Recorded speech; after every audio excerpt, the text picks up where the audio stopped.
বসেন না, একটু ভাবেন যে আমাকে চলে যেতে হবে, চলে যেতে হবে। এই কোলাহল, এই ব্যস্ততা, এগুলো থাকবে, থাকবো না আমি। সাইয়েদনা ওমর ফারুক বলেছেন, মুতু ক্বাবলা আন তামুতু, মরার আগে একবার মরো। হাসিবু ক্বাবলা আন তুহাসাবু আলাইকুম, তোমার হিসাব নেওয়ার আগে তুমি একবার নিজের হিসাবটা করো না। কাগজ বের করে একটু লিখো না, কি কি ভালো কাজ করছিলা, যেগুলো দিয়ে নাজাতের ওসিলা হতে পারে, 1 2 3, আর কি কি আকাম কুকাম করছো দেখো না, লিখে দেখো তোমার অবস্থাটা কি।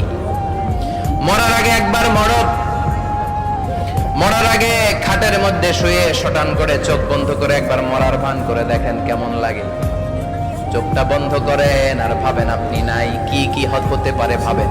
আপনার ছেলেমেয়েরা কান্না জুড়ে দিবে, আপনার প্রাণের স্ত্রী বিলাপ শুরু করে দিবে, বন্ধু বান্ধবের চিৎকার আর মাতম, স্থানীয় এলাকার মসজিদে ঘোষণা, অমুক এলাকার নিবাসী অমুক ভাই অমুকের ছেলে অমুক দুনিয়ায় নাই। সব আত্মীয়রা চলে আসবে, ফেসবুকে স্ট্যাটাস দেয়া হবে, সবাই সবাইকে জানাবে বিকাল 4টায় অমুক হাই স্কুল ময়দানে আপনার জানাজা।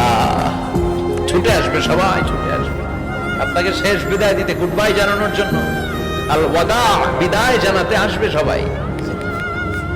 4 তাকবীর দিয়ে আপনার জানাজা হবে, অশ্রুসিক্ত জানাজায় আপনার বিদায় হবে, কাঠের খাটিয়ার মধ্যে করে কাঁধে তুলে আপনার কবরে নেওয়া হবে, আগে থেকে খুঁড়ে রাখা কবরটার মধ্যে আপনার বিছিয়ে দেয়া হবে, বাঁশের কচি দিয়ে তার উপরে মাটির চাপা দিয়ে সব চলে যাবে।